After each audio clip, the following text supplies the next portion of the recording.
Bonjour à tous. Bonjour Marie, bonjour Florine. Bonjour Raphaël. Gabriel. Et ben voilà, ben, c'est génial. C'est... Il faut que ça arrive. En plus, j'ai pas arrêté de dire et tout. Ouais, j'avais pas dit, ouais, on prépare la prononciation et tout. On est avec deux orthos. C'est ça. Bah, du coup, bienvenue pour un nouveau Neurolive.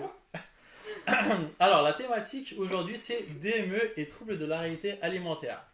Donc, je suis avec deux orthophonistes. Donc, Magali et. Non, je regarde. Ah, forcément. Marie et Florine, donc, ils sont orthophonistes. Et donc, alors, je vais leur laisser un temps pour se présenter. Et puis après, bon, bah voilà, elle va vous présenter donc, ce que c'est que la DME, troubles de la réalité alimentaire. Qu'est-ce que ça veut dire? Alors, je vois que du coup, là, les gens voilà, sont en train de se connecter sur Instagram. Les personnes vont également donc, se connecter sur Facebook.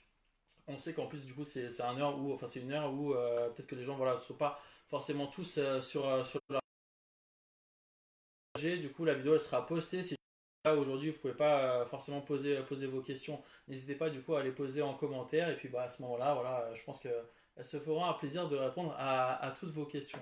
Ouais, il n'y a pas de souci. Il n'y a pas de souci. Super. Bah, du coup, bah, c'est parti. Qui veut se présenter en première, comme vous voulez? Bah, du coup, je vais faire la présentation un petit peu. Alors, du coup, moi, c'est Marie. Voilà, je suis orthophoniste, comme Florine, depuis 2014. C'est ça. Ouais, 2014. On est plus spécialement, on va dire, formés en oralité alimentaire, donc toutes les deux. Et puis, Florine a aussi une autre casquette, puisqu'elle a un DU en réhabilitation neuropsychologique. On est aussi formés, donc Cogiac, pour le monde des orthos, ça doit parler, pour les autres, pas trop. Mais donc pour expliquer un petit peu le courant de pensée, c'est un peu tout ce qui est Montessori, Piaget, etc. C'est vraiment quelque chose qui nous anime autant dans notre travail que dans la vie de tous les jours, et dans donc du coup la DME qui va être évoquée aujourd'hui. La DME au centre du développement de l'enfant avec toujours cette arrière-pensée, donc développement de l'enfant avec construction de la pensée, raisonnement, etc. Tout ce qui fait que l'enfant se construit autour du jeu, autour de ses activités et donc aussi autour de son alimentation donc propre. Et donc là en l'occurrence la DME, donc diversification menée par l'enfant. Florine aussi dans ta vie perso peut-être que tu peux dire voilà. Oui, je suis maman du petit Ezio qui a 1 an et 1 mois, donc avec qui on a pratiqué la DME, on pratique toujours l'alimentation, enfin voilà, ça suit son cours. Et puis on est très attentif forcément à son développement, à tous ses besoins, voilà, en termes de raisonnement, etc. Voilà. Alors, qu'est-ce que ça veut dire déjà DME? Alors, diversification menée par l'enfant. Ok. Donc presque tout est dans le titre. Voilà. Ok. Tout est dans le titre. C'est une alimentation où on va donner l'autonomie à l'enfant, ça c'est très important. C'est lui qui va nous guider tant sur les apports dont il a besoin, donc en termes de quantité, tant sur ses désirs, en termes d'envie. Aujourd'hui j'ai envie de manger salé à midi, voilà. Ce matin, Ezio, on lui a fait une omelette cheddar, voilà. Tomate, un peu tout, et il a mangé les deux. Ouais. On aurait pu, voilà, c'est ça, tout à fait. Ce midi, c'était barbecue, voilà. Ezio a profité aussi de tous ces moments-là. Donc voilà, la DME, la diversification menée par l'enfant, c'est remettre aussi l'autonomie au cœur de l'enfant, au cœur de son développement. Voilà, je pense que c'est à peu près tout en termes de définition. Oui. Mais c'est-à-dire quoi? C'est-à-dire que sur le principe, c'est en fait on s'appuie finalement sur en fait on part de l'enfant, du centre d'intérêt de l'enfant, de ce qui le stimule, de ce qui l'intéresse, pour voir après derrière en tant que pro ce qu'on peut lui proposer. Alors, et en tant que pro, mais aussi en tant que parent. Ah, ok. En fait, la DME, c'est une méthode de diversification alimentaire. C'est vrai, il manquait quelque chose.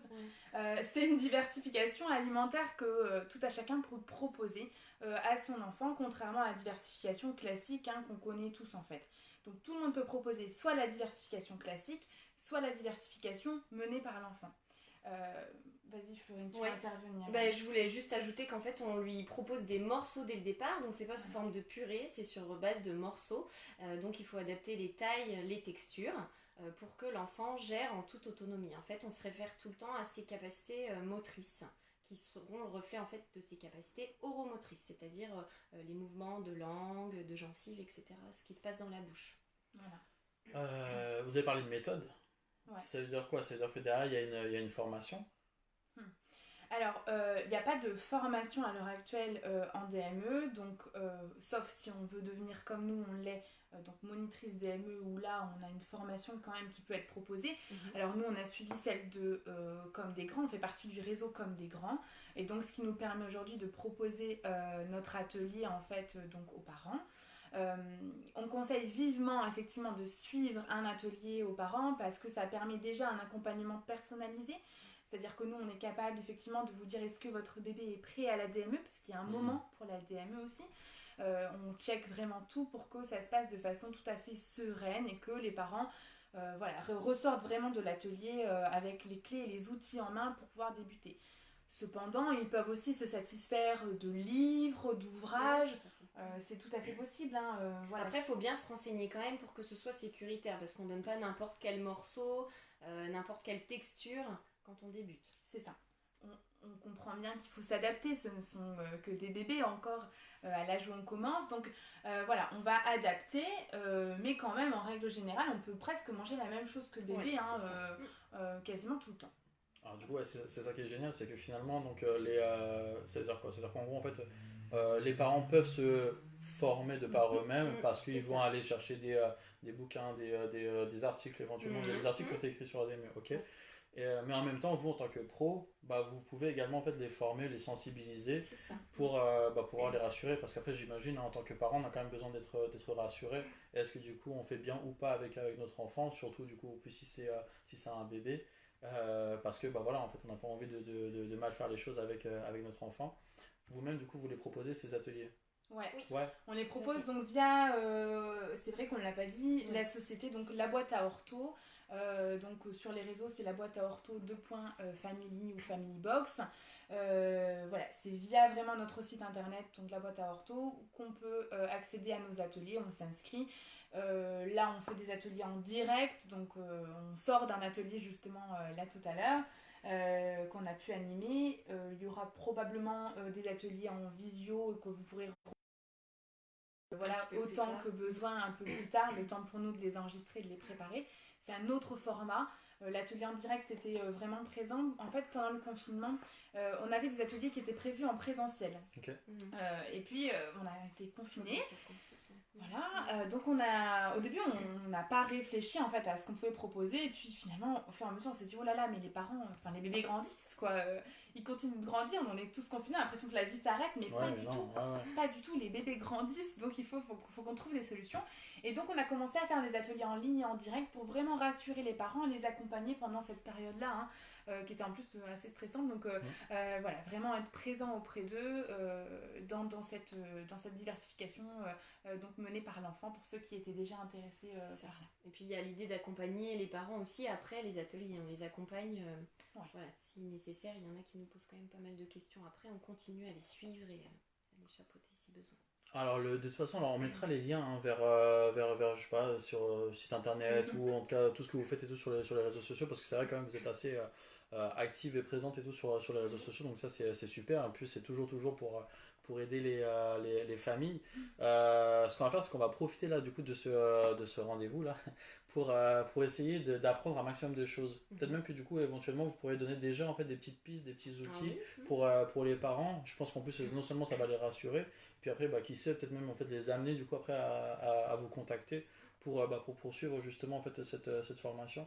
Ça vous va? Ouais. Juste je rappelle donc là les personnes par exemple qui regardent sur Instagram, c'est donc en fait on met la caméra du coup sur Insta, c'est pour vous amener en fait à voir du coup ce qui se passe sur Facebook, donc sur le groupe Neurolive Facebook, et à ce moment là du coup vous pourrez revoir en fait toutes les vidéos qui ont été tournées jusqu'à maintenant. Hop, pardon, du coup je vous ai coupé.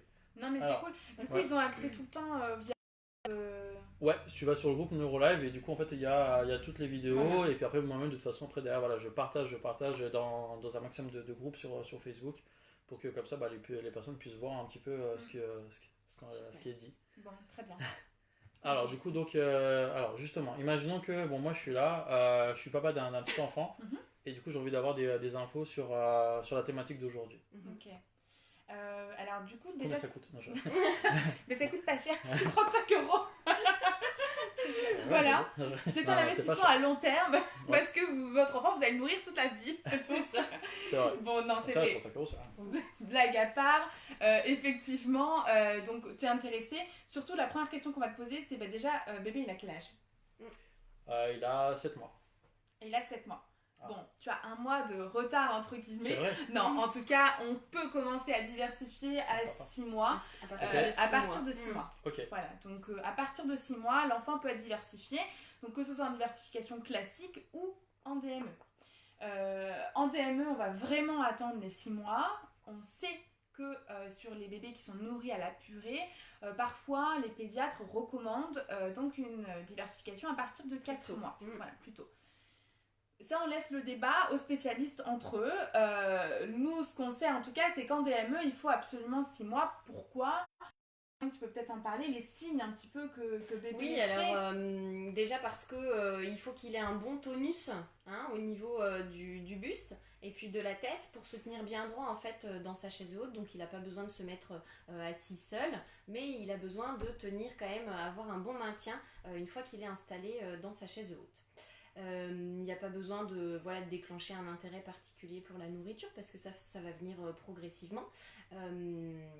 Rotation de la tête. Oui, la peut-être, rotation voilà. de la tête, c'est ça, Ok. il faut que tout soit bien mobile et que ça ait un bon maintien en fait. Il faut aussi une bonne coordination oculomotrice, donc oculo les yeux, motrice moteur, et en l'occurrence ici on va se servir de la main parce que c'est bébé qui va venir vraiment prendre l'aliment tout seul, gérer tout seul, en toute autonomie, et le porter en bouche. Donc par exemple, tout ça ce sont quand même des habiletés motrices qui sont quand même rares avant 6 mois.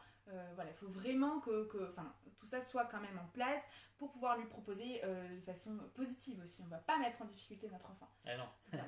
Donc à 6 mois, ça semble l'âge intéressant. Qu'est-ce qui amène les parents en fait à venir s'intéresser, à venir consulter? Qu'est-ce qui Alors. fait que du coup le bébé il a 6 mois et ils se disent il y a quelque chose qui peut-être ne va pas ou qui pourrait être amélioré par rapport à l'alimentation du bébé? Alors là, du coup, on serait dans le cadre, par exemple, d'un trouble de l'oralité alimentaire, éventuellement. Donc ça, ce serait plutôt au cabinet, en consultation orthophonique.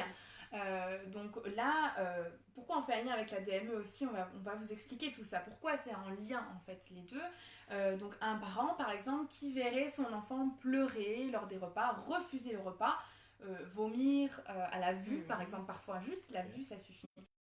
Un repas, au toucher de certaines textures, un enfant qui supporterait pas d'avoir les mains sales, ce serait direct l'angoisse, ou là là faut vite me les nettoyer, ça on connaît ça, ou qui pleurent, voilà, des enfants pour qui il y a eu quand même une rupture entre l'alimentation et le plaisir, et pourtant c'est très important. Alimentation, plaisir, je crois que c'est la dia la plus importante de toute notre formation. On y revient tout le temps parce que c'est vraiment nécessaire que l'enfant prenne plaisir dans le repas. On sait que c'est pas évident. Il y a des situations, en fait, parfois des enfants qui ont été par exemple hospitalisés. Donc pour lesquels on a mis la lunette d'oxygène, il y a un petit scotch, tu sais, qu'on vient retirer à chaque fois pour les soins et tout. On vient distimuler quand même là au niveau du visage, au niveau de la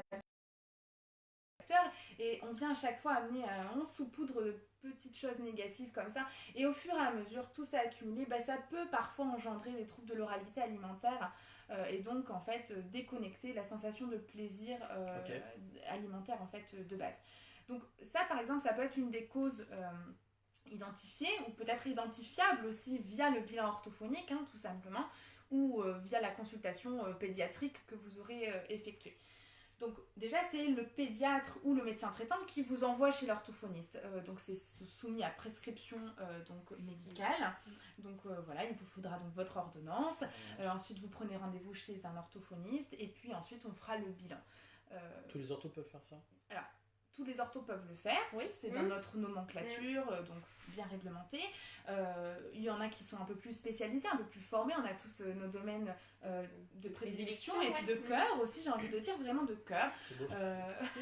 C'est magnifique, mais c'est vrai. Ouais, c'est vrai, non, c'est un domaine de cœur, c'est quelque chose qui nous tient à cœur, voilà, qu'on aime faire, qu'on aime pratiquer, qu'on aime partager, c'est pour ça qu'on est là aujourd'hui.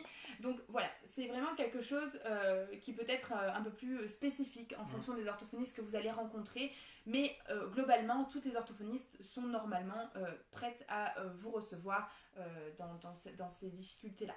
Donc voilà, un enfant qui pleure, qui refuse, qui vomit, qui a ce petit nauséeux comme ça là qu'on voit revenir.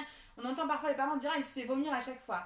Alors il se fait pas vomir, hein, c'est pas exprès, c'est pas quelque chose de volontaire, c'est bien malgré lui, c'est juste parfois peut-être une hypersensibilité, parfois c'est une hyposensibilité qui en devient une hyper, enfin voilà, il y a tout un contexte vraiment qui va devoir être bien observé, bien analysé par l'orthophoniste et qui donc ensuite pourra vous guider en fait et vous aider dans la rééducation de votre enfant tout simplement. Bon, je précise souvent ces difficultés c'est quand même sur du long terme, quand ça dure dans le temps. Ça c'est important de le préciser Flo. Effectivement parce que on peut voir ça chez nos enfants dans le développement tout à fait normal. Arrive. Ça peut arriver bien sûr, mais si vous constatez ça de façon pérenne, de façon répétitive, bah là on peut quand même se poser des questions. Voilà. Et c'est quoi ça du coup en fait la période c'est quoi? C'est par exemple tu vois ça sur un mois déjà du coup ça commence à être une période? Ouais, un mois ça commence déjà à faire. Ah oui. Un mois ça fait, okay. Peut-être même un petit peu avant, pour prévenir, pour pas que ça, ça s'installe de trop voilà, quand même. voilà, parce que souvent quand ça se passe c'est lié à un état de santé temporaire, ça peut être lié aux poussées dentaires, ça peut être lié à un gros rhume qui encombre bien et donc il y a quelques repas, voire sur une semaine qui sont quand même réduits, limités. Voilà. Donc sur une semaine on va dire que c'est tolérable, sur peut-être deux on commence à se dire bon, on va faire attention. Après, au-delà, franchement, n'hésitez pas, consultez votre pédiatre, votre médecin, et il vous enverra vers une orthophoniste de toute façon si nécessaire. Quoi. Ouais, ça c'est vraiment important du coup de le dire, c'est qu'il vaut quand même mieux en fait consulter. C'est-à-dire qu'à partir du moment où éventuellement en fait on est amené à se poser des questions, tant qu'à faire en fait autant consulter et à ce moment-là en fait du coup on a l'avis d'un spécialiste qui va nous dire si oui ou non il y a raison de justement d'aller prendre rendez-vous chez une ortho, de faire éventuellement un bilan, qu'éventuellement derrière il y a un suivi ou pas, ou des préconisations pour pouvoir mieux gérer avec l'alimentation de notre enfant. Ouais, tout à fait. Parce que souvent les apports s'équilibrent sur la semaine quand c'est comme ça en général. Hein. Voilà. Donc quand ça fait partie du développement normal. Ouais, c'est ça. Donc là, vas-y, explique un petit peu comment ça se... Enfin, en termes d'apport, du coup. Mon travail. Non mais vas-y, je t'en prie. Désolée. C'est la première fois qu'on est trois en fait du coup. Oui, c'est vrai, on a plein de choses à se dire, donc effectivement... oui, en fait, à un moment donné, l'enfant, par exemple, en début de semaine, va moins manger et puis il va se rattraper en fin de semaine. En fait, il va soit augmenter les quantités, soit reprendre son rythme normal. Il faut raisonner en termes de semaines par rapport aux apports que peut prendre l'enfant au niveau de l'alimentation. Il y a des signes inquiétants? Je pose des questions quand même parce que voilà, tu vois, est-ce qu'il y a des choses qui peuvent inquiéter les parents? Généralement, en fait, il y a toujours, lorsqu'on amène notre enfant chez le pédiatre. Le pédiatre va peser l'enfant. C'est ça, oui. Alors oui, une cassure dans la courbe. La cassure dans la courbe. La cassure dans la courbe. Mais franchement, les parents quand ils viennent, la première chose qu'ils nous disent c'est il veut plus manger. Donc ça c'est le gros signe, c'est il veut plus manger, ou alors les repas c'est l'enfer. On entend les repas c'est l'enfer, ça pleure, ça crie, on n'y arrive pas, pourtant on a tout essayé, voilà ce qu'on entend souvent, on a tout essayé, on a distrait avec des jeux, on a forcé parfois, on sait que c'est pas bien, mais on l'a fait quand même parce qu'on était désespérés et c'est tout à fait entendable, enfin on le comprend, on l'entend, évidemment bien sûr on souhaite alimenter notre enfant et c'est tout à fait normal, on a peur pour lui, l'alimentation c'est tout ce qu'il y a aussi autour de tout ça, de la relation, bien sûr, donc on est inquiet pour ça. Donc souvent c'est les parents qui nous disent ça, voilà, le repas c'est l'enfer, ou alors c'est interminable. Voilà, c'est un repas qui termine jamais. Pour manger 3 grains de riz, quoi. On a mis 1h30 autour de la table pour manger 3 grains de riz. Voilà. Ça peut être quand même des signes qui vous disent, bon, peut-être qu'il y a quelque chose qui se passe à ce niveau-là, quoi. Et est-ce que, alors du coup, à ce moment-là, parce que par exemple, là, tu vois, je pense à des enfants qui vont manger plus facilement avec la maman, inversement. Ça, du coup, c'est des signes qu'il va falloir mettre de côté, finalement, en fait, lorsqu'il s'agit de troubles de l'oralité. Pas obligatoirement, ça dépend des stratégies des parents. Parce qu'on n'a pas tous, c'est pas parce qu'on est un couple parental qu'on a les mêmes stratégies individuelles. Donc peut-être que maman fait autrement que papa, et ça peut tout à fait... Et ça rentre dans le cadre d'un trouble de l'oralité alimentaire? Alors, ça peut, parce qu'en fait, en fonction de comment vous faites, si vous forcez votre enfant, par exemple, en fonction de la réaction, ça va venir... Et parfois même déclencher sur un terrain qui serait déjà favorisant. Ok, donc c'est-à-dire qu'en fait on n'écarte pas totalement en fait une suspicion de trouble de l'oralité alimentaire parce que justement en fait l'enfant mangerait plus facilement avec le papa ou la maman. Ah non, pas du tout, on n'écarte pas. Pas du tout, parce que simplement, tout comme la plupart des enfants mangent mieux en cabinet que ce qu'ils ne mangent à la maison. Et c'est tout à fait normal. Pourquoi quand l'enfant vient au cabinet, il vient une fois par semaine, 2 fois, pas forcément plus dans le cadre des troubles de l'oralité. Ce qu'on va lui proposer au cabinet, il sait que c'est sécurisant pour lui parce qu'il sait qu'on n'est plus là à la maison après le soir, donc on lui reproposera pas la purée de petits pois qu'on a essayé de lui faire manger tout à l'heure, donc c'est pas grave, il goûte certainement dans la volonté de nous faire plaisir, mais quelque part il n'y a pas ce truc de ah ben voilà, elle m'en a donné une fois, elle m'en donnera 2 fois parce qu'on vit ensemble, et c'est pour ça aussi qu'on dit aux parents, si ça marche au cabinet, ne reproposez pas, surtout pas tout de suite après le même aliment. C'est normal, les parents ils sont contents, depuis un petit moment de là ils mangent, ils goûtent une fois au cabinet, la première chose qu'ils vont vouloir refaire c'est dire ah ben si elle en a mangé au cabinet, elle en mangera ce soir. Sauf que l'enfant il l'a fait aussi dans le bon vouloir de vous faire plaisir, de toujours rendre fiers les parents, hein. C'est une dynamique, ça c'est au cœur du développement de l'enfant aussi. Voilà, donc la sphère psy rentre en compte l'alimentation. Oui, bien sûr.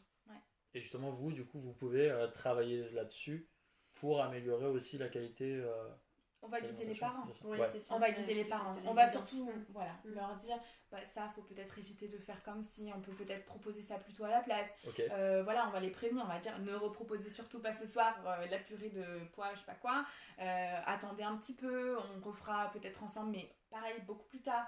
C'est de la guidance parentale, c'est vraiment de l'accompagnement. C'est super intéressant la guidance parentale, parce qu'on avait fait justement en fait on avait fait, je me rappelle plus, un neurologue sur la guidance parentale. C'est et parce qu'en fait finalement il y a tellement de choses qui rentrent dans le dans la notion de guidance parentale que donc là effectivement du coup c'est de la guidance parentale, comment faire en fait avec son enfant. Est-ce qu'on peut alors vous allez me dire du coup ça dépend en fait de l'enfant, mais en combien de temps en fait on peut gérer ça, en combien de temps en fait on peut améliorer ça? Moi, je dirais que c'est vraiment variable selon les enfants. Ça dépend vraiment de quand ils arrivent, ce qu'il y a comme difficulté. Mais est-ce que par exemple ça peut se faire en une semaine ou non, il faut déjà en fait partir sur c'est au moins ça va durer 1 mois, 2 mois, même plus. Même plus. On peut partir après un an. Peut-être on voit une progression, peut-être un peu moins. Quelques mois. Une progression, on va la voir assez rapidement. Je veux dire 2-3 mois, peut-être. On a déjà des petites progressions, des petits signes. Mais pour dire, c'est terminé, le trouble de l'oralité, ça y est, on est passé au-delà de tout ça et on va pouvoir avancer vraiment différemment. On arrête les séances d'orthophonie. Là, il y en a quand même, je pense, pour à peu près 1 an, histoire que tout le monde soit bien positionné, bien serein, l'enfant, mais les parents aussi, c'est vrai que c'est important. C'est ça. Oui, pour autant que les parents suivent aussi à la maison, parce que sinon, en fait, si on travaille seul au cabinet, ça sert à rien. Comme d'habitude, l'accompagnement parental, mais on forme une équipe, clairement. Les parents ont besoin de nos compétences professionnelles, nous avons besoin des compétences de parents. Pour faire leur rôle de parents à la maison et le suivi parental effectivement, et ça on forme vraiment une équipe, et sans l'équipe l'enfant effectivement il a vraiment plus de mal à évoluer. Alors l'enfant a besoin, de toute façon a besoin aussi de ce feedback que lui renvoie, alors que ce soit les professionnels, les parents, l'entourage parfois, le grand frère, la grande sœur par exemple, qui peut aussi du coup être d'un grand soutien. Et justement du coup c'est pour ça que je posais la question. Donc finalement là votre réponse sur le moment elle rassure, normalement elle devrait rassurer les parents, c'est que c'est normal si ça met du temps. C'est normal si ça prend du temps, il faut surtout pas être impatient, il faut surtout pas s'inquiéter, il faut pas se dire je comprends pas et tout, on a commencé toute une prise en charge mais ça fait depuis 2 semaines et ça bouge pas. Non, c'est tout à fait normal. Voilà. Il faut accepter que parfois ça prenne du temps, des mois, voire même du coup en fait 1 année. Et au moins comme ça en fait on est sûr que du coup l'amélioration elle est vraiment là, elle est notable. Et en fait une fois que c'est bon c'est acquis. Donc ça veut dire qu'après au bout de c'est bon, l'enfant normalement en tout cas devrait plus présenter ce sera pas handicapant pour lui. Après peut-être qu'à l'avenir on a des adultes qui vivent très bien avec leur trouble d'oralité alimentaire aussi. C'est ça. Ça c'était ma question d'après justement pour les adultes, parce que je me suis dit il y a DME, est-ce qu'il y a DMA ou c'est ou pas? Alors alors du coup vous faites moi, bien du coup, effectivement. Vous faites bien ce que vous voulez avec les aliments. Je veux dire, il y en a qui n'aiment pas, par exemple, je prends toujours l'exemple des spaghettis bolognaises, parce que moi j'aime mélanger mes spaghettis bolognaise, c'est le principe de la spaghetti bolognaise. Eh ben non, il y en a qui préfèrent avoir la sauce à côté. Tout à l'heure au barbecue, François n'a pas voulu de son couscous, enfin de sa semoule, en même temps que ses viandes grillées. Donc François, le mari de Florine, on va balancer la vie de tout le monde. Exactement, on est là pour tout balancer. On est là pour tout dire. Et qui s'est resservi au barbecue? Ça c'est la plus grosse question, mais ça on le taira. Ça reste entre nous. Donc effectivement, en fait non, c'était Ezio. Ah, bah voilà. Pour tout dire, c'est vrai. Donc voilà, donc lui il a pas voulu manger tout en même temps. Les mélanges de textures, ça peut être parfois pas forcément apprécié par les adultes. Et les spaghettis bolognaise, c'est pareil. Il y en a qui demandent les pâtes et la bolo à côté. Tu casses le principe même de la spaghetti bolognaise. Mais peu importe, si tu aimes, si tu apprécies ton repas, voilà. Ce qui compte, c'est toujours l'alimentation plaisir. Donc autant par l'adulte que par l'enfant, évidemment. Alors du coup, ça veut dire quoi? Ça veut dire que ça devient handicapant. Imaginons que par exemple, moi justement, j'ai pas envie de mélanger la bolo avec les spaghettis. Ouais. Ça devient handicapant si en fait on me sert une assiette où c'est mélangé? Ah bah si c'est un truc Oui, de si c'est pas l'oralité, oui. acceptable, oui. Ouais. Ok. Ouais, ça peut devenir gênant. La dernière fois en formation oralité, justement, auprès d'une pionnière de l'oralité, donc orthophoniste, il y avait une ortho et qui avait des troubles de l'oralité elle-même, alimentaire. Vraiment, ça l'a handicapée, ça l'a gênée, c'était vraiment quelque chose de très difficile pour elle. En tant qu'adulte, voilà, on peut pleurer, on peut être en colère, on peut quitter la table et donc c'est parfois des personnes qui ne supporteront plus d'aller au restaurant, de manger entre amis parce que c'est très angoissant pour eux. Alors du coup, alors ça veut dire quoi? Ça veut dire que si on revient en fait sur la population enfant, il va falloir en tant qu'adulte donc faire attention en fait au comportement de notre enfant. Voir s'il est dans l'évitement ou pas, si derrière il développe par exemple des difficultés au niveau du comportement ou pas, il renverse son assiette, il balance les couverts ou il jette, voilà. Il faut aussi accepter que l'enfant il a aussi des goûts et ça se trouve en fait il n'aime pas ce qu'on lui propose. Tout à fait. Voilà, donc on n'a pas le droit non plus en fait, enfin on n'a pas le droit. C'est maladroit de forcer un enfant, on va dire ça comme ça. C'est oui, fou, on va vraiment éviter par contre le forçage. Ça, on ne recommande pas du tout. C'est pas la meilleure des techniques. C'est pas la bonne technique. Alors, en fait, jusqu'où on peut aller? Par exemple, je sais pas moi, j'aime pas les haricots. J'aime pas les haricots verts. On peut tester par exemple sous différentes formes, voir est-ce que du coup c'est le goût qui dérange, est-ce que c'est la forme qui dérange, est-ce que c'est la texture qui dérange, par exemple. La couleur, ouais. Mais souvent les aliments verts. Souvent les aliments verts, je ne sais pas. Le chaud, le froid, peut-être que du coup c'est ça aussi qui. Alors, chaud-froid, c'est aussi des enfants effectivement qui sont sensibles au chaud ou au froid. Ok. Thermoception, c'est important aussi pour eux, donc on teste. En sachant que le chaud est plus digeste normalement. Voilà. Mais ça peut être cru, cuit, ça peut aussi être ça en termes de texture. La technique de sauce par-dessus, ça marche ça ou pas? Alors ça, en règle générale, c'est pire. Ah. C'est pire parce que tu viens cacher aussi des informations très importantes. C'est vrai. Voilà, on leurre un petit peu. Quand même les yeux et les mains, et c'est pour ça aussi. La confiance, évidemment. Il y avait des haricots dedans. C'est ça. On dit, oui. C'est vrai. Il y a peut-être des petites cornes qui poussent. Non, voilà. En DME aussi, ce qu'on dit, et c'est pour ça qu'on met en lien avec les troubles de l'oralité alimentaire, c'est que c'est une méthode de diversification qui va quand même permettre de prévenir, entre guillemets, la bouche par la main. Donc la main va déjà venir sentir, est-ce que c'est chaud, est-ce que c'est froid, est-ce que c'est gluant, est-ce que voilà, c'est une texture que je connais déjà. Ça va venir vraiment prévenir le cerveau et la bouche de ce qui va venir rentrer. Donc pour les enfants qui sont un peu plus sensibles que d'autres, clairement c'est beaucoup plus simple pour eux, quoi. Ils sont prévenus. Voilà, ils sont prévenus. Voilà, ça c'est ce que je vais mettre dans ma bouche. Voilà, je suis prêt. Et là, c'est bon, c'est un peu plus facile.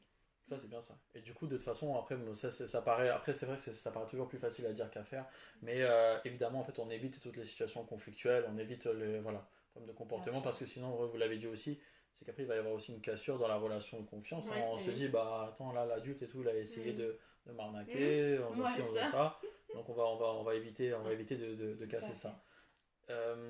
Est-ce qu'il y a des enfants, est-ce que vous voyez ou pas des enfants qui du coup, j'imagine que ça c'est des cas vraiment extrêmes malheureusement, mais qui vont vraiment en fait ne plus s'alimenter parce que en fait il y a rien qui passe en fait finalement. Ouais, ça peut arriver, c'est pour ça que je râle quand j'entends un enfant se laisse jamais mourir de faim. Vraiment ça me fait râler, c'est pas vrai qu'un enfant ne peut pas se laisser mourir de faim. Ils peuvent du coup, la cassure dans la courbe notamment, ça peut aller jusque vraiment une dénutrition et donc l'obligation de passer par une sonde donc nasogastrique. Parfois les troubles sont tels qu'on va vraiment avoir ça de façon durable. Donc pendant un long moment, le temps de réalimenter, le temps de reprendre plaisir, etc. Tout à fait, ouais. Et ça, c'est vrai, par exemple, moi-même, j'en avais vu des enfants en fait, qui en fait, ne s'alimentaient plus du tout. Ouais. Et il fallait passer par 1000 moyens en fait, pour essayer d'amener l'enfant à au moins un tout petit peu manger, boire, même boire. Hein, parce que en fait, c'était vraiment ce rapport de mettre un aliment, mettre une boisson en bouche. C'était vraiment, vraiment compliqué en fait, pour l'enfant. Et du coup, il y avait une prise en charge particulière justement pour essayer d'amener l'enfant à ce que ça soit un moment agréable. Tout à fait. C'était très, très on compliqué. réalimente avec toujours cette notion de plaisir. Donc on parle des aliments copains, on parle des aliments qui font plaisir et qui sont rassurants, quoi. Voilà, quelque part. Donc oui, ça existe. Bon, c'est assez rare hein, quand même, mais c'est bien du coup justement de faire de la prévention et de dire ça peut exister. Ça existe souvent aussi quand justement ça n'a pas été pris à temps, quand ça a un peu perduré, ou ça peut être aussi assez rapide, mais à partir du moment où vous consultez, de toute façon, vous êtes entre de bonnes mains, j'ai envie de dire, vous allez être suivi, accompagné, donc il y a moins de risques que ça aille jusque l'hospitalisation et jusque la pose d'une sonde. Pardon. Est-ce qu'on peut dire que si l'enfant refuse de manger, on va dire ça comme ça, c'est qu'il y a de fortes chances qu'il y a quelque chose qui n'aille pas, que c'est pas fait pour embêter les parents? Alors, en règle générale, oui, quand même. Enfin, nous, on part de ce postulat-là. Ouais. Après, je dis ça, c'est par exemple, c'est vraiment en fait pour faire passer le message aux parents que voilà, on va essayer en tant que parents, même si c'est super anxiogène, parce que voilà, on comprend pas pourquoi notre enfant en fait ne mange pas, mais on va quand même essayer de garder son calme en disant que voilà, ce n'est pas fait exprès, ce n'est pas pour nous embêter. Après, ça peut arriver, il y a des cas où l'enfant veut négocier, l'enfant. Voilà, on est dans autre chose. Ouais, c'est ça, exactement. Tout à fait. Donc oui, en règle générale, c'est vraiment pas fait pour vous embêter, c'est pas de sa faute, il souffre de cette situation, c'est quelque chose qu'il faut tenir compte et avoir, c'est vrai, ce regard un peu bienveillant, de tolérance aussi face à nos capacités, les capacités de notre enfant à ce moment-là, aussi c'est important. Et puis voilà, c'est vraiment pas dans l'objectif de vous embêter, c'est pas ça, c'est autre chose qui se joue derrière. Voilà. En tout cas, dans un premier temps, on part de ce postulat-là. Après, il peut y avoir des problèmes de comportement, mais totalement indépendants du coup du trouble de l'oralité alimentaire. Là, ce sera justement un diagnostic différentiel à faire. Et ça, les professionnels s'en occuperont. Votre première tâche, entre guillemets, en tant que parent, de dire, c'est effectivement essayez de prendre du recul, mettez-vous bien en tête que ce n'est pas contre vous, ce n'est pas dirigé contre vous, c'est pas pour vous, ça n'a rien à voir avec vous, ça a juste à voir avec l'enfant et pour l'instant, ce qu'il est en capacité de faire pour l'instant. Voilà. Après, le diagnostic sera fait auprès des pros. Ce qu'on va faire, c'est que du coup, on va voir justement s'il y a des questions ou pas. Je crois que sur Facebook, alors la semaine dernière, c'est ce qui s'était passé avec Fabienne Henry. C'est que je sais pas pourquoi, les commentaires n'apparaissaient pas sur Facebook. Mais du coup, sont apparus au fait à la fin. Donc, par contre, là sur Insta, ça apparaît. Donc, en fait, on va répondre là, par exemple, à une très bonne du coup, question. Donc ma fille ne veut manger que des pâtes, j'ai essayé 1001 choses et je suis à bout. Elle souffre de troubles de l'attention. Bon après du coup ça c'est différent entre le trouble de l'attention et puis le fait qu'elle ne souhaite manger que des pâtes. Peut-être que là du coup en gros là l'info qui nous manque c'est déjà l'âge peut-être de la fille. Et en gros alors comment on fait si on est confronté donc à un enfant qui ne veut manger qu'une seule chose? Est-ce que déjà c'est grave ou pas? Alors ça peut être grave, ça peut être mais aussi pour les parents. Là on l'entend dans le discours, je suis à bout effectivement, donc là on voit bien qu'effectivement il y a nécessité de se faire aider pour accompagner, pour vraiment gérer cette situation. 6 ans et demi. 6 ans et demi. Super, merci. Bon, effectivement, là, ça peut tout à fait rentrer dans le cadre d'un trouble de l'oralité alimentaire. Il faudra, je pense, effectivement faire un bilan pour déjà investiguer tout ce qui se passe autour du repas, bien faire un diagnostic, une bonne observation clinique et vous accompagner, vous aider parce que vraisemblablement, là, effectivement, vous avez besoin d'un accompagnement qui va vous permettre d'arrêter d'être à bout parce qu'effectivement c'est pas agréable, donc il faut vraiment se faire accompagner à ce moment-là. Alors en fait du coup c'est ça, je me permets, vous me dites du coup si je me trompe ou pas. Ouais. Je pense que du coup ce qu'il va y avoir aussi de éventuellement grave, c'est le fait que justement en tant que parent on en vienne à être à bout, et le fait du coup d'être à bout, finalement en fait on communique ça aussi à notre enfant. Ouais. Ça veut dire que si on parvient en fait à rassurer les parents, je pense qu'après du coup les parents aussi vont avoir assez d'outils pour pouvoir aussi derrière en fait à rassurer l'enfant. L'enfant il se construit par également en fait du coup à travers l'image qu'on lui renvoie. Les Donc, c'est-à-dire que, voilà. bien sûr. Donc les parents en fait c'est sûr que si par exemple si vous faites passer comme message à votre enfant qu'il n'y a aucun problème, il y a déjà une partie en fait où l'enfant va se dire ok cool, il n'y a pas de problème.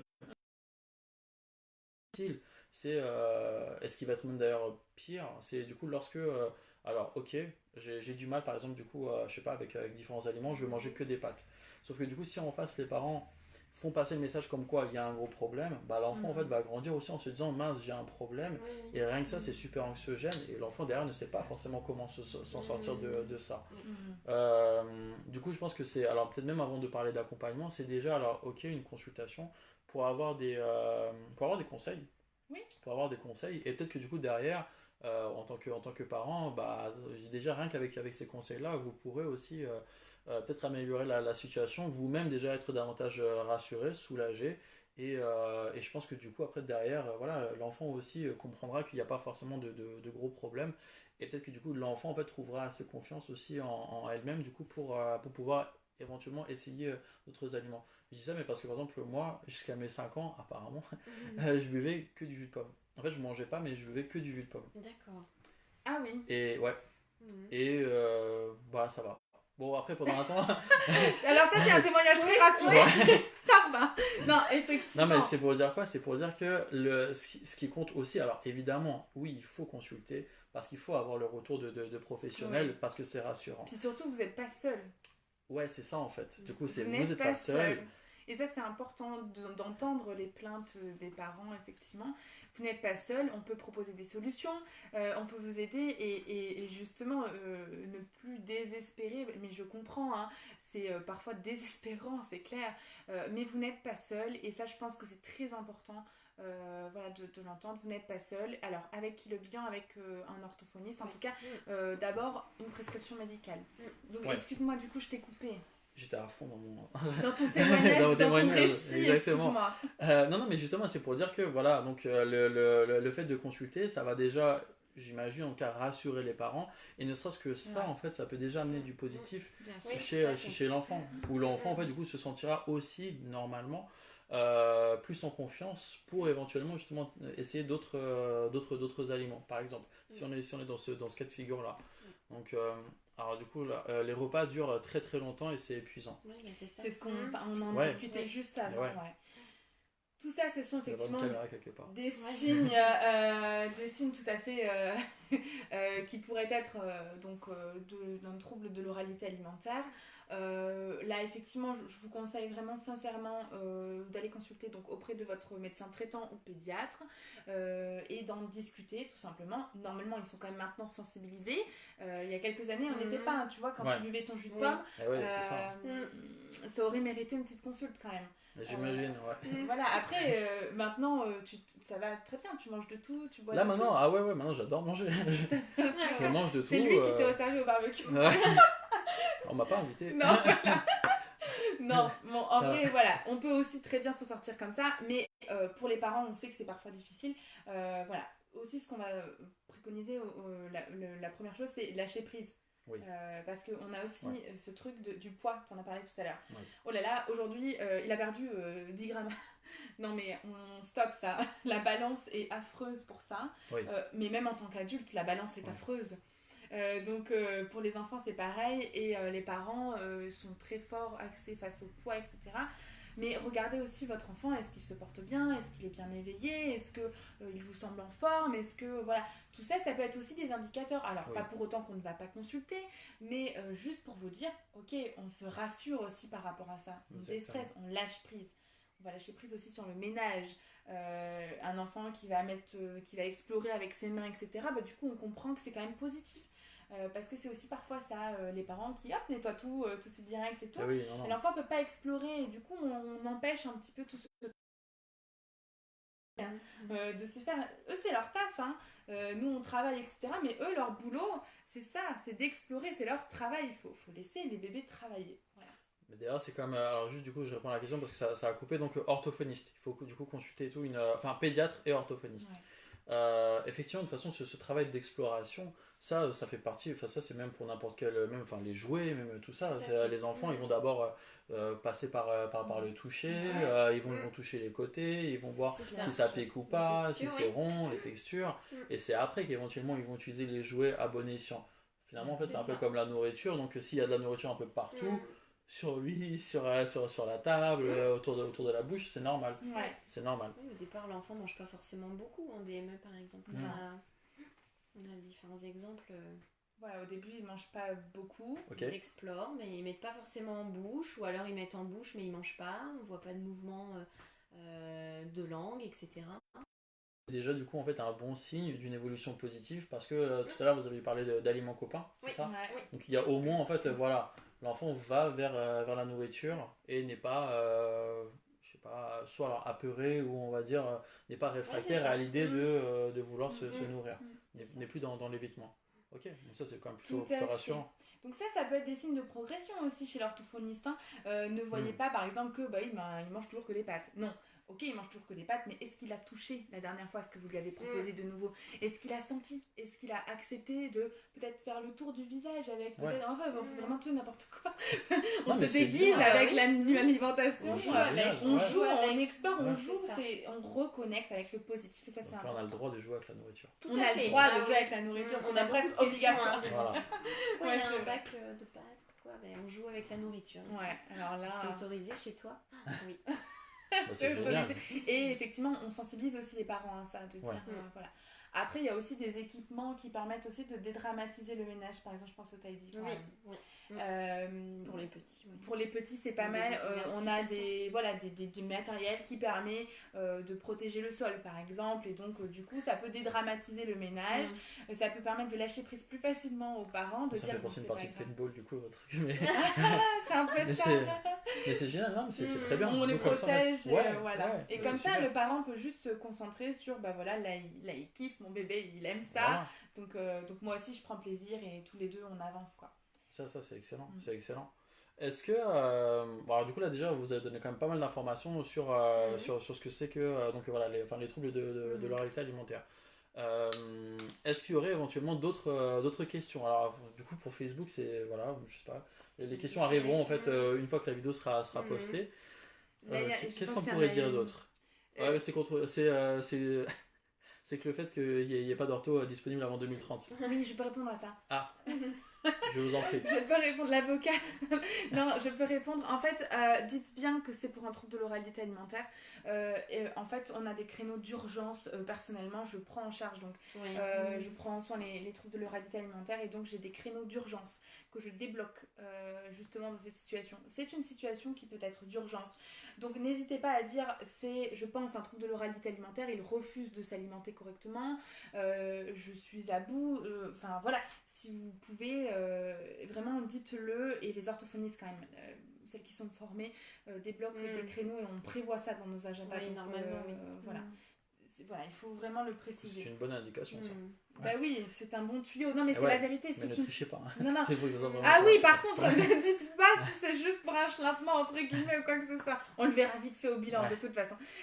Non, en vrai, voilà, ça peut débloquer parce que on peut en arriver jusqu'à effectivement l'hospitalisation parfois. Donc c'est pour ça que ce sont des créneaux d'urgence que nous débloquons, au même titre que les rééducations neuro, etc., qui nécessitent une prise en soin presque immédiate. Qu'est-ce qu'il y aurait d'autre à ajouter? Peut-être juste établir pourquoi on parle de DME et de trouble de l'oralité alimentaire pour vraiment bien situer. Okay. Donc la DME, on rappelle, c'est une méthode de diversification qui peut être proposée au même titre qu'une diversification classique purée. C'est aussi un outil qu'on utilise en tant qu'orthophoniste et c'est pour ça qu'on en parle et qu'on fait le lien, justement par rapport à l'exploration sensorielle. Okay. la diversification classique ne permet pas, dans un premier temps, si on la respecte traditionnellement, c'est ça, évidemment, à la lettre, d'explorer, etc., on donne à la cuillère. On peut aussi trouver un compromis, évidemment, hein. Pas parce que bébé prend que de la purée et qu'on va sur une progression de texture spécifique, donc du lisse, on va passer ensuite à grumeleux, haché fin, petits morceaux et morceaux tels qu'on connaît, donc sur une diversification classique. C'est pas pour autant qu'on est obligé de lui donner et qu'on peut pas lui offrir la possibilité aussi d'être autonome, hein. Oui. Moi je pense que les étiquettes comme ça c'est pas forcément quelque chose de très très bon. C'est pas adapté, on s'adapte à notre enfant, hein, donc voilà, on lit sur les réseaux sociaux que la purée et un DME c'est interdit, ben c'est pas vrai. Bon, je pense que par exemple Ergomums, tout ça, il y a plein de la vie d'une maman ortho, tout ça, tous ces comptes-là participent au fait, et nous aussi, pour enfin sensibiliser et enlever ce mythe que la purée c'est pas possible en DME, au même titre que c'est tout à fait possible d'explorer les purées avec les doigts, etc., évidemment, et de laisser l'enfant s'alimenter de façon autonome. Voilà, ça c'est le gros point. On l'utilise effectivement du coup au cabinet parfois. Moi je l'utilise en ce moment avec plein de patients parce que c'est des enfants qui ont besoin justement de prévenir la bouche et donc ça permet de réintroduire autre chose aussi que les purées qui ont pu à un moment donné poser problème. Voilà, donc voilà pourquoi on fait le lien aussi entre DME et troubles de l'oralité alimentaire. On fait même le lien au-delà, on fait même le lien entre DME, mouvement masticatoire et langage par exemple. On le sait, des études ont montré, plus on a des mouvements mandibulaires et donc des mouvements masticatoires, plus on a de chances que bébé complexifie ce qu'on appelle les reduplications syllabiques. Donc en français, quand bébé fait papa, papa, papa, il reduplique des syllabes. Ensuite, on va avoir pataquin, et puis à la fin, on aura canapé. Voilà, et là, on a un mot. Plus on va avoir des mouvements masticatoires présents et plus le langage aura de chances de s'installer rapidement et de façon plus précise. Donc la DME, pourquoi ça favorise aussi quelque part cette arrivée du langage ? Parce que dès 6 mois, l'enfant va préparer ses mouvements masticatoires, ce qu'en texture lisse, en tradition, en diversification traditionnelle, on n'a pas tout de suite. Donc c'est juste une question de temps. Après, c'est pas parce que votre enfant est diversifié en purée qu'il ne parlera pas, mais c'est juste une question de temps. Voilà, donc on lui offre, on va dire, la possibilité de s'entraîner à mastiquer, de s'entraîner à parler avant même le langage. Ouais, c'est super, non, ça veut dire que c'est quand même lié et que... Bien sûr. Bien sûr. Super intéressant. Alors du coup, il y a plein de questions sur Insta. Pouvez-vous parler des massages intrabuccaux, s'il vous plaît ? Oui, alors c'est une technique, donc c'est Catherine Sénez, il y a 2 Catherine en orthophonie qui s'occupent de l'oralité, elle ne nous facilite pas la tâche. Donc c'est Catherine Sénez surtout qui recommande ces massages, effectivement. Ça peut être intéressant, pourquoi ? Parce qu'on va venir, alors mais pareil, toujours en amenant du ludique. Moi je le propose pas du tout en mode c'est un exercice, il faut le faire, il faut masser un intrabuccal, non. Pour moi ça doit être toujours du plaisir, toujours des stimulations positives, donc tout simplement on vient stimuler avec différents, ça peut être le doigt, ça peut être des petites brosses à doigts, Nubi aussi, voilà. Des petites comptines qui accompagnent. Voilà, des petites comptines qui accompagnent, voilà, on fait le tour de la maison, ding dong papi, ding dong mamie, on en a mis plein sur Insta, il faudra qu'on les reposte. Voilà, et puis au final on rentre dans la bouche, des fois juste les lèvres, parce que c'est pas forcément intrabuccal, on n'y va pas direct, ce qui est acceptable. Oui, c'est ça. Ce qui est acceptable pour l'enfant, et on y va petit à petit, et voilà. Donc oui, c'est positif parce que ça permet d'habituer l'enfant à ce qu'on vienne stimuler de façon positive la bouche. Voilà. Jusqu'à quel âge on peut les laisser jouer avec la nourriture ? Bon, ça dépend de l'enfant. C'est eux qui vont le faire de toute façon. Ouais, c'est ça. C'est le conventionnel. Nous, on mange pas avec les mains au restaurant. Personne ne m'a appris en fait que je n'avais pas le droit entre guillemets de manger avec les mains. Et si je veux manger avec les mains, en vérité, qui m'en empêche ? C'est juste le regard, c'est juste les conventions sociales, c'est culturel. Dans beaucoup de cultures, on mange avec les doigts et ça gêne personne. Bien sûr, comme le fait de commencer par l'entrée, ensuite le faire, ensuite le dessert, c'est ça, c'est des conventions. Voilà. Là, ce matin, il a mangé son sucré avant son salé. Finalement, il a mangé du salé. Après, il a recommencé. C'est ça. Et en fait, c'est pas grave. Non, c'est pas grave. Donc en fait, on s'appuie. Qu'il y a le plaisir. C'est ça. Non, c'est pas grave. qu'est-ce que ça va changer à notre vie? Rien. Voilà. Ah oui, justement, c'est ça qui est génial. Non, C'est-à-dire c'est que vrai. vraiment, en fait, donc déjà, en fait, en tant que parent, on va dire, on va essayer de se retirer Ah oui, quelques. faut lâcher Enfin, prise. ouais, c'est ça, lâcher Lâcher prise. prise. vraiment. Pas de stress, pas de pression, Non. rien. Et ne serait-ce que ce message-là, déjà, en fait, ça ne peut que aider l'enfant, finalement, en fait, à aller plus facilement vers la nourriture et vers, justement, différents aliments. Il faut savoir aussi que le sucre, tout ce qui est voilà, le goût du sucre peut aussi ouvrir parfois l'appétit. Donc, c'est vrai. pas forcément Ouais. opportun de ne pas commencer avec le dessert, par exemple. On propose tout, souvent dans des belles assiettes. C'est ça, Des belles assiettes ludiques, ça il y en a plein. Belles assiettes ludiques, on propose tous les aliments du repas et en fait on le laisse gérer, on le laisse choisir et on le laisse faire. Et une fois que, du coup, ça, c'est bon, c'est acquis, on va dire ça comme ça, derrière, on peut réguler. Parce que, alors, imaginons que, ok, c'est super. Donc, le sucré, ça a ouvert l'appétit. Non, bah, pour manger, on va dire, calmement, voilà. Il faut toujours, par exemple, d'abord passer par, je sais pas, par un petit yaourt Nesquik avant de éventuellement manger justement des haricots, des pâtes. Donc, ça m'est arrivé la semaine dernière. Et bah après, du coup, comment on fait si on veut réguler ça? Ça veut dire qu'après, du coup, on va dire, bon, maintenant, en fait, ok, donc c'est super, il mange les haricots, il mange des pâtes, il va plus facilement vers la nourriture. Sauf que maintenant, en fait, on aimerait bien que, bah, justement, le Nesquik, il arrive à la fin. Comment on peut faire ça? Ça, c'est les choix des parents, j'ai envie de Ok. dire. Ça, c'est le choix des parents. On peut faire des petits contrats avec les enfants. Oui, on peut faire des petits Faire contrats, ça. on peut faire des petits chemins. Tu sais, les assiettes. Oui, là, les qui ont assiettes à différents- chemin, Ouais, c'est les pas mal, assiettes ça. à Le chemin. Nesquik est plutôt à la fin. Voilà, Il y en a un peu au début, un peu- un peu à la fin.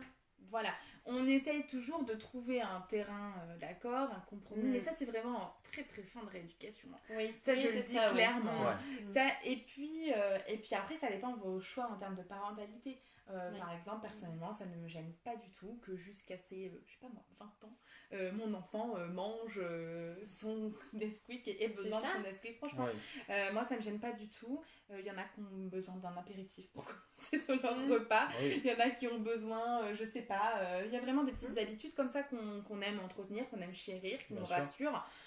Pourquoi pas, après tout. Mais ça dépend de, effectivement, vos choix en termes de parentalité. Et ça, j'ai envie de dire, voilà, par rapport à ça, on peut s'ajuster si on veut vraiment respecter les codes, mais on peut aussi tout à fait lâcher prise. Et si du coup, alors parce que ça par exemple ça peut arriver aussi, même d'ailleurs c'est ce qu'on peut remarquer dans d'autres méthodes ou on va dire d'autres techniques de thérapie, lorsque par exemple les parents vont ou les professionnels d'ailleurs vont utiliser, alors je fais un comparatif, hein, mais par exemple vont utiliser des renforçateurs alimentaires par exemple. Et du coup par exemple généralement en fait ce que je vais avoir en tout cas moi comme retour des parents, c'est bon bah là du coup c'est cool, il arrive à faire ce qu'on attend de lui, mais il a pris 5 kilos. Bah, du coup, est-ce que ça vous est déjà arrivé, par exemple, du coup, d'avoir des enfants avec lesquels, donc, c'est cool, ça a super bien marché.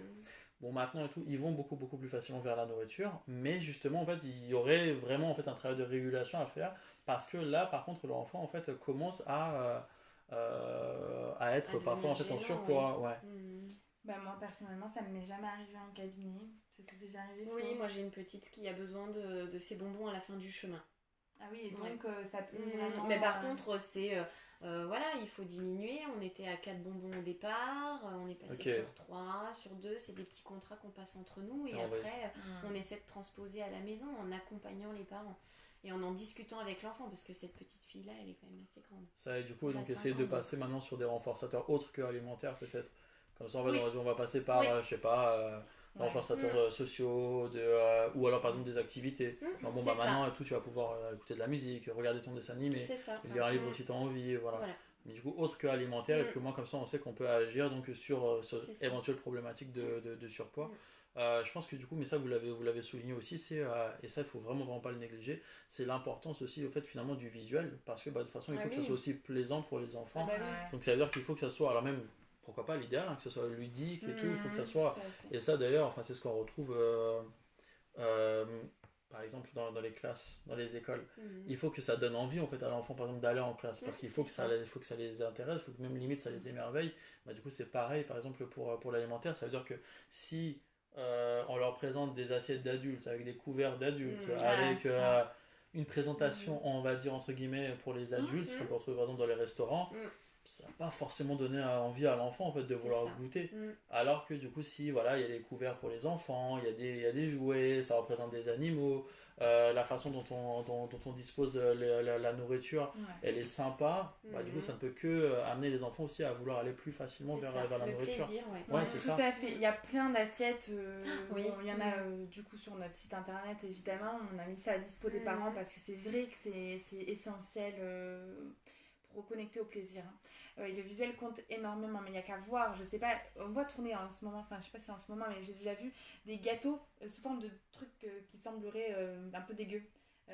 Des ok. gâteaux, des leurres visuelles comme ça. Oui, oui, ok. C'est des gâteaux, en fait, ça ressemble à une poubelle, ça ressemble à une éponge sale, des trucs comme ça. Voilà, ben voilà, Ouais, exactement. Ouais, Est-ce que ça vous donne envie de manger? Ouais, non. Non. Non, ça vous donne pas du tout envie de manger. Un enfant, quand on lui présente quelque chose qu'il a déjà du mal à supporter, visuellement, si ça c'est encore pas forcément supportable, dans la bouche, ça le sera encore moins. Donc voilà pourquoi aussi c'est très important le ludique. Donc les petites assiettes, on a un petit singe, voilà, à dispo. Le petit singe, on met les yeux, on met le nez, il y a les petites oreilles, voilà, on fait des petites comptines autour.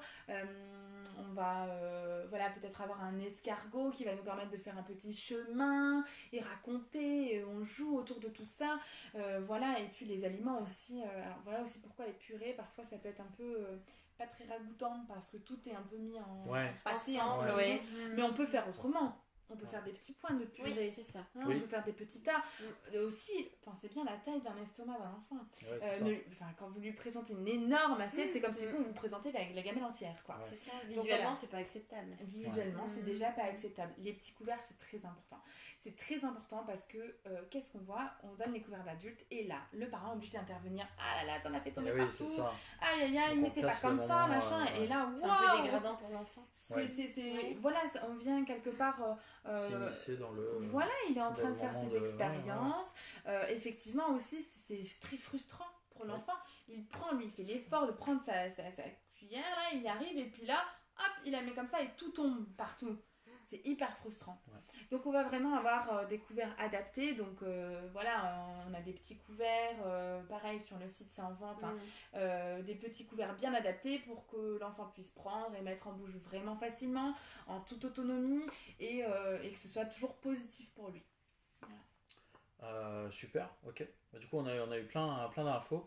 Je pense qu'on va, alors justement, pour répondre en fait aux questions des gens, donc on peut suivre votre actualité sur alors Marie la boîte à ortho, Florine la boîte à ortho déjà sur Facebook, Alors c'est ça. c'est nos profils Perso. perso. Bah si vous suivez, si les vous voulez, vacances. voilà. Sinon Non. c'est la boîte à ortho family. Ouais, C'est c'est ça, ok, La boîte bon, bah, à du coup, ortho ça- de point family. Si vous avez pas question. Et le site internet c'est www.laboîteaortho.fr. Voilà, c'est Sur plus Insta, simple. c'est pareil. Sur Insta, c'est la boîte à ortho de point family. Donc non, Family tiré box. du bas. Family box. Voilà. On va tout remettre au-dessus de la vidéo. Exactement. On pourra faire ça, Comme ce ça, sera voilà, il y a plus toutes simple. les infos, ouais. Mais en tout cas, voilà, le site www.laboîteaortho.fr. Voilà. Parfait, nickel. Est-ce que c'est bon pour vous? Ouais, c'est Ouais. pas mal. On Oui. pourrait en Bah, parler merci. des heures. Bah, ouais, je parce sais, qu'on- je sais. On adore. Non, mais c'est en Insta, plus. on est tenu par le temps, malheureusement, sinon franchement c'est super intéressant. Merci pour toutes les infos du coup là que vous avez données, vraiment c'est cool. Puis en plus bah du coup vous êtes montré dispo juste après là, votre atelier et tout, donc c'est vraiment chouette. Merci à toi. Je t'en prie, avec plaisir, c'était juste à côté. Et, Il est venu boire son café. exactement. Merci aussi du coup à vous. Alors du coup Facebook, très certainement on verra les commentaires une fois que la vidéo sera postée. Merci pour les personnes sur Instagram qui ont participé. N'hésitez pas à rejoindre le groupe NeuroLive pour pouvoir du coup voir toutes les vidéos qu'on a fait jusqu'à maintenant. On en a encore plein de prévues là jusqu'à la fin de l'année. N'hésitez pas également donc à partager. C'est sympa ça Magda pour les cœurs. J'espère que c'est ouais, pour les cœurs. Bah ouais. Mais c'est cool parce qu'on met plein de cœurs. Ah d'ailleurs Magda c'est son anniversaire aujourd'hui. Bah voilà. Bon anniversaire. Bon anniversaire. Voilà. N'hésitez pas du coup vraiment en fait à partager pour que ça puisse être voilà utile à un maximum de personnes, un maximum de familles. Le but justement encore c'est ça, hein, c'est de pouvoir diffuser de l'info, de pouvoir partager les expériences, que ça puisse être utile aux personnes qui se sentiraient éventuellement isolées seules. Bah voilà, on leur dit encore une fois, tu l'as dit, hein, voilà, vous n'êtes pas seuls. Et en fait il y a plein de solutions. Le tout c'est de pouvoir communiquer autour de ce qui aujourd'hui on va dire vous pose problème pour que bah, demain on puisse vous apporter les solutions. Quelle longue phrase. Grave, il n'y a pas de ponctuation.